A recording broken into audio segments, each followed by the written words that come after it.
विद्यार्थियों, मैं दिग्विजय कल के ही गैमेटोजेनेसिस का जो व्याख्यान हुआ उससे अगला उसके अंतर्गत आने वाला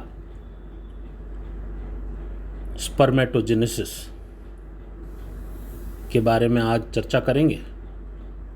ये जो सामने आपके चित्र हैं, यह चित्र टेस्टिस का काट है। इसके मध्य भाग में आपको सेमिनिफेरस ट्यूब्यूल दिखाई दे रहे हैं और उसके आसपास अपने को लेडिंग सेल्स दिखाई दे रहे हैं। सेमिनिफेरस ट्यूब्यूल के अंदर आपको जर्म कोशिकाएं व सर्टोली सेल 2 दिख रहे हैं। इसका साइड वाला चित्र जो दिया गया है उसके अंदर किस प्रकार इस जर्मिनल एपिथेलियम बेसल लेमिना जिसे कहा है, यहाँ पर क्यूबोइडल सेल्स, क्यूब की आकृति के सेल्स होते हैं, पाए जाते हैं इस सेमिनिफेरस ट्यूब्यूल की दीवार के ऊपर, सतह के ऊपर। यही क्यूबोइडल सेल्स स्पर्मेटोगोनिया का निर्माण करते हैं। इन्हें आदि जनन कोशिकाएं, पीजीसीज भी अपन कहते हैं। यह जो चित्र आपके सामने है, यह पूरे स्पर्मेटोजेनेसिस किस प्रकार से स्पर्मेटोगोनिया द्वारा स्पर्मेटिड का निर्माण होता है, और जो दूसरा भाग होता है स्पर्मियोजेनेसिस, जिसके अंदर स्पर्मेटिड से स्पर्मेटोजोआ का निर्माण होता है, वो चित्र द्वारा मैंने आपको समझाने का प्रयास किया है। जैसा गैमेटोजेनेसिस में मैंने आपसे कहा था कि 3 फेज होते हैं, मल्टीप्लिकेशन, ग्रोथ और मैच्योरेशन। वो तीनों फेज आपके सामने सबसे पहले हैं।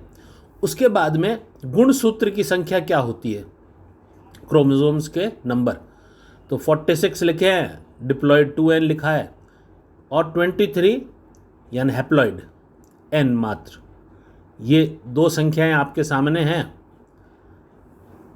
टाइप्स ऑफ जर्म सेल, कौन सी जनन कोशिका क्या कहलाती है, इसमें अलग अलग नाम आप देखेंगे। Spermatogonia, primary spermatocyte, secondary spermatocyte, spermatid और स्पर्मेटोजोआ।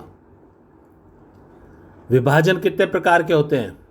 मैच्योरेशन फेज, जो इसकी गुणन अवस्था है, उसके अंदर समसूत्रीय विभाजन, माइटोटिक डिवीजन होते हैं। जो ग्रोथ फेज है, इसमें किसी प्रकार का कोई विभाजन नहीं होता। और जो इसका मैच्योरेशन फेज है, इसमें अर्धसूत्रीय विभाजन होता है। जैसा कि हम सब जानते हैं, जो प्रथम अर्धसूत्रीय फर्स्ट मियोटिक डिवीजन होता है वो रिडक्शनल होता है, अर्थात 46 क्रोमोसोम से यहाँ पर जब 2 में विभाजित होंगे तो 23 का सेट होगा, हैप्लॉइड हो जाएंगे। और जो दूसरा मियोटिक डिवीजन होता है वो समसूत्रीय विभाजन के समकक्ष होता है, अर्थात मात्र 23 के 23 क्रोमोसोम्स की संख्या बने रहेगी, मात्र इनकी संख्या दुगनी हो जाएगी। उसके बाद में आता है स्पर्मियोजेनेसिस, जिसके अंदर स्पर्मेटिड का ट्रांसफॉर्मेशन होता है स्पर्मेटोजोआ के अंदर। तो इसमें अगर अपन बात करें ग्रोथ फेज की, वृद्धि अवस्था की, तो उसके अंदर जो पोषक तत्व है उनका संग्रह होता है। जो केंद्रक है वो भी आकार में बड़ा होता है, अर्थात स्पर्मेटोगोनिया से यहाँ पर प्राइमरी जो स्पर्मेटोसाइट बनता है वो आकार में दुगना या उससे अधिक हो जाता है। उसके बाद में जब मैच्योरेशन फेज आता है, उसमें पहला जैसे मैंने बताया अर्धसूत्रीय विभाजन जो रिडक्शनल होता है, और दूसरा अर्धसूत्रीय विभाजन जिसमें समसूत्रीय विभाजन के समकक्ष होता है, अर्थात प्राइमरी स्पर्मेटोसाइट से सेकेंडरी स्पर्मेटोसाइट बना और सेकेंडरी स्पर्मेटोसाइट से स्पर्मेटिड बना। ध्यान रहे ये स्पर्मेटिड अभी परिपक्व नहीं है निषेचन करने के लिए। ये स्पर्मेटिड अगतिशील है, अगुणित है और गोलाकार कोशिका है। अब इसको ट्रांसफॉर्म होना होगा, उस ट्रांसफॉर्मेशन को कहते हैं स्पर्मियोजेनेसिस। इस ट्रांसफॉर्मेशन के दौरान अब अपने को जो मिलेगा उसे स्पर्मेटोजोआ या स्पर्म कहते हैं। इसकी क्या विशेषता होगी? ये फंक्शनल होगा, ये क्रियाशील है, ये निषेचन कर सकता है। इसके अलावा ये गतिशील है, ये गोलाकार ना होकर ये चपटा है जिसके साथ में पूंछ है, और दो विशेष संरचनाएं जिनका अपन जब स्पर्म का आकार करेंगे उसके अंदर और डिटेल में विस्तृत रूप से अध्ययन करेंगे, लेकिन यहाँ पर दो विशेषताओं को मैं जरूर इंगित करना चाहूँगा। पहला है एक्रोसोम का निर्माण होना और दूसरा है इसके केंद्रक में होने वाले परिवर्तनों का। ये कुल मिलाकर अपना स्पर्मेटोजेनेसिस की क्रियाविधि है पूरी। कुछ एक इसके अंदर विशेष टर्म्स है, परीक्षा की दृष्टि से उनको अपने को याद रखना है। पहला है स्पर्मिएशन, शुक्राणु का सर्टोली सेल से लिबरेशन, उससे अलग होना। Liberation of sperm from Sertoli cell is known as spermiation. फिर आता है सेमिनेशन। अब यहां liberation of sperm from testis, testis से स्पर्म का बाहर निकलना, ये सेमिनेशन है। इजैकुलेशन अर्थात liberation of sperm from the body.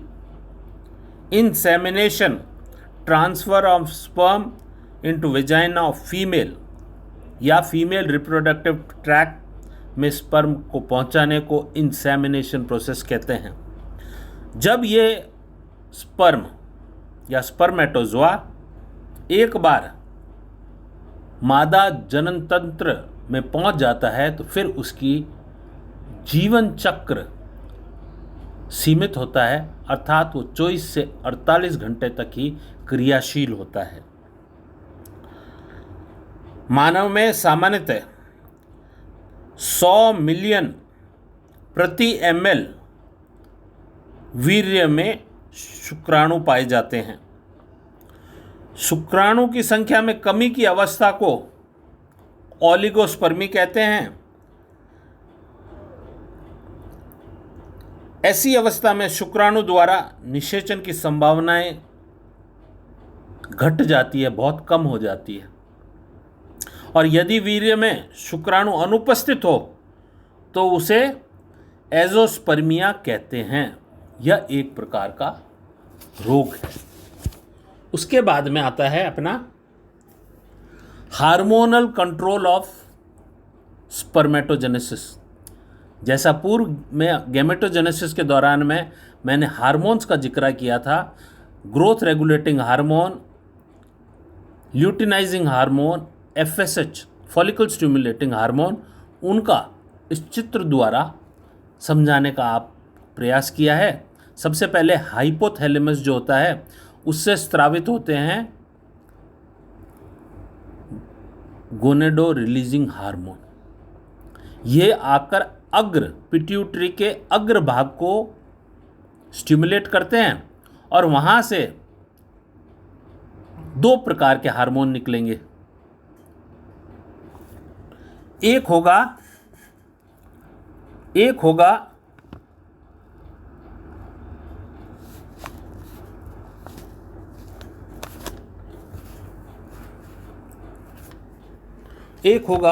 LH और दूसरा होगा FSH। LH लीडिंग सेल्स जो अपन ने सेमिनिफेरस ट्यूब्यूल्स के बाहर देखे थे उनको स्टिमुलेट करेगा और वो टेस्टोस्टेरोन का निर्माण करेंगे। दूसरी ओर एफएसएच करेगा ये जो सर्टोली सेल्स जो सेमिनिफेरस ट्यूब्यूल्स के अंदर पाए जाते हैं उनको स्टिमुलेट करेगा और यहाँ से अपने को एंड्रोजन बाइंडिंग प्रोटीन, जिसे मैंने यहाँ पर ABP लिखा है, उनको स्रावित करेंगे। और जब शुक्राणु की मात्रा अधिक हो जाएगी उस समय ये एक हार्मोन रिलीज करते हैं जिसे कहते हैं इनहिबिन। या इनहिबिन अब हाइपोथैलेमस को सूचना देगा और उस स्रवण को रोकेगा, यानी नेगेटिव फीडबैक ये दोनों को करता है। ये अग्रभाग पिट्यूटरी को भी कहेगा और संदेश हाइपोथैलेमस तक भी पहुंचाएगा। इसी प्रकार से जब लेडिंग सेल द्वारा टेस्टोस्टेरोन की मात्रा या सांद्रता अधिक हो जाती है तो ये अपने आप ये जो एक्सेस लेवल हुआ है इसका भी नेगेटिव इफेक्ट पड़ता है। ये भी हाइपोथैलेमस और पिट्यूटरी को इन जो हार्मोन्स रिलीज कर रहे हैं इनको रोकता है। इस प्रकार से स्पर्मेटोजेनेसिस का हार्मोन्स द्वारा नियंत्रित किया जाता है। अब दो शब्द मैंने लिए थे काम से, उनके थोड़ा सा अपन चर्चा करेंगे। पहला है टेस्टोस्टेरोन। यह टेस्टोस्टेरोन कहाँ बनता है? लीडिंग सेल्स के अंदर। इसका क्या कार्य है? स्पर्म का प्रोडक्शन करना, सेकेंडरी सेक्सुअल कैरेक्टर्स जो पिछले बार अपन ने जिक्र किया था नर जनन तंत्र के अंदर। इसके अंदर सेकेंडरी सेक्सुअल कैरेक्टर्स में क्या होगा कि मुंह छाना, आवाज भारी पड़ना, शरीर पर बाल आना, ये सब अपने सेकेंडरी सेक्सुअल कैरेक्टर्स हैं। इनका इस टेस्टोस्टेरोन के कारण होता है। और जो मैंने अभी डायग्राम बताया उसके हार्मोन्स का नेगेटिव फीडबैक भी इस टेस्टोस्टेरोन द्वारा होता है।